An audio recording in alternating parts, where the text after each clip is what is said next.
Hey everyone, this is a piece titled Listen Trotskyist, an Anarchist Leaflet by Wayne Price. The note says, on October 28th, 2006, we attended the first day of a two-day Northeast Socialist Conference, Build the Left/Fight the Right in New York City. Despite its ecumenical title, the conference was organized by the International Socialist Organization, ISO, and limited to its point of view. We handed out the following leaflet. The ISO has the same politics as the British Socialist Workers' Party and other members of its international socialist tendency, although it is organizationally distinct, due to some quarrel, some of the leaflet is applicable to other variants of Trotskyism.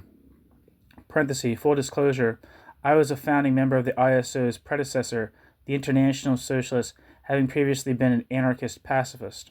I have a piece by Wayne Price that's titled From Shacknite Trotskyism to Anarchism on this channel.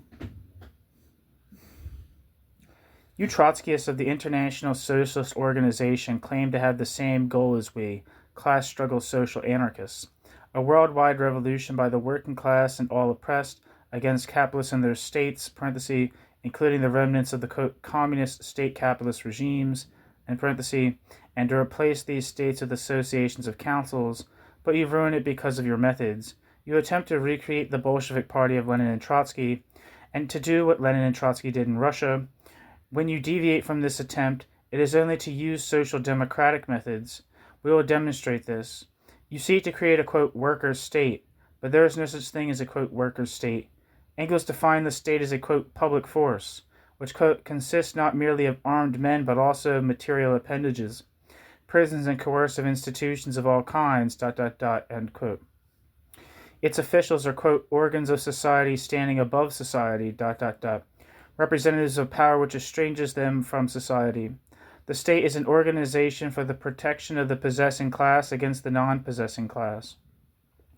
End quote. Engels. Does this sound like something the working class can use? All previous ruling classes have needed states because they were minorities who needed to hold down majorities. The working class and the working class's allies is the big majority.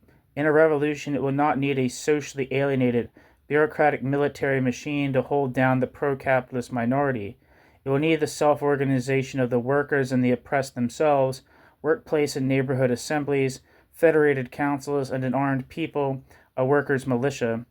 This is not a state, because the Bolsheviks aimed for a state. The Bolsheviks ended up with a state, a bureaucratic monstrosity. The Russian Revolution, led by Lenin and Trotsky, ended up as a totalitarian nightmare. You blame this not on the Bolsheviks you admire, but on the, quote, objective circumstances, Russia's poverty, the failure of the revolution to spread, etc., all of which was real. But it is also true that the Bolsheviks never advocated multi-party/multi-tendency Soviets, workers' rank-and-file management of industry, independent trade unions, etc. By 1921, when Lenin and Trotsky were in power, they outlawed all other parties, and jailed and massacred the anarchists, banned all caucuses inside the one legal party, and insisted that the unions be controlled by the party. It was Lenin and Trotsky who legalized the single-party police state! Stalin built on what they had created. Trotsky and Trotsky's left opposition fought Stalin while agreeing with the single-party dictatorship. Until his death, Trotsky continued to regard Stalin's dictatorship as a, quote, workers' state because the economy was nationalized. The top-down centralized vanguard party which you advocate is made for only one purpose, ruling a state. We are pro-organizational anarchists in the tradition of, quote, platformism, especifismo, and the FAI. We believe that the revolutionary anarchists should organize ourselves to spread our ideas in unions and other popular organizations. Our aim is to encourage the oppressed to take over society and run it through direct democracy and limited delegation. But your Leninist goal is for the party to rule society. You think that the workers can come to power only when your party is in power. Implicitly, you aim to rule for the workers. Well, your party may come to power, but only to rule over the workers.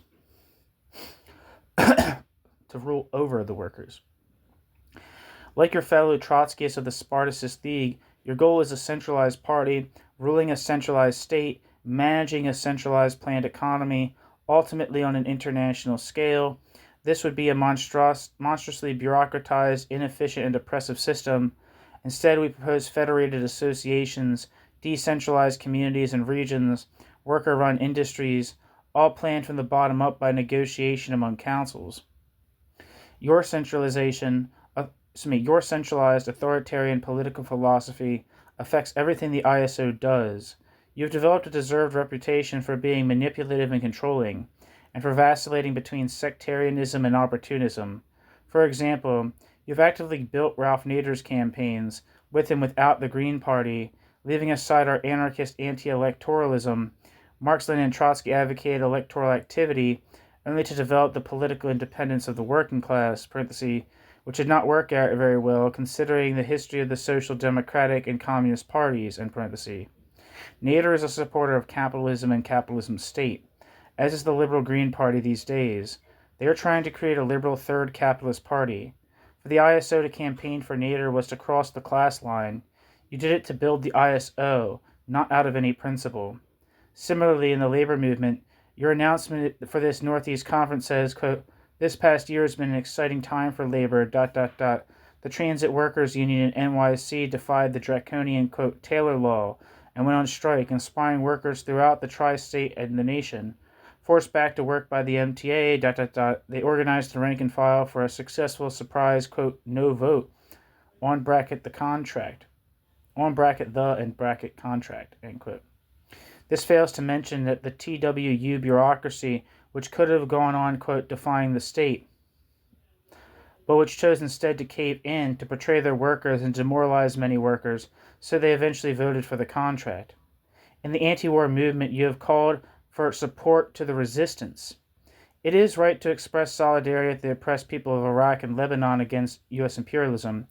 It is wrong to use these slogans which imply, to almost everyone, political support for nationalist, pro-capitalist, and misogynist leaders. Revolutionaries should participate in all popular movements to build them while raising our own internationalist working class politics in opposition to the pro-capitalist leaderships. With the collapse of the Soviet Union, Marxism has been discredited for many people.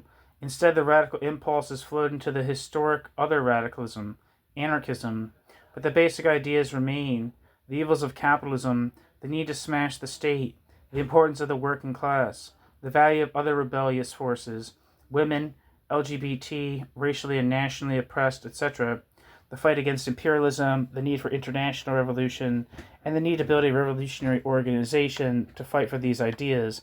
Trotskyism just isn't the right program for the revolution.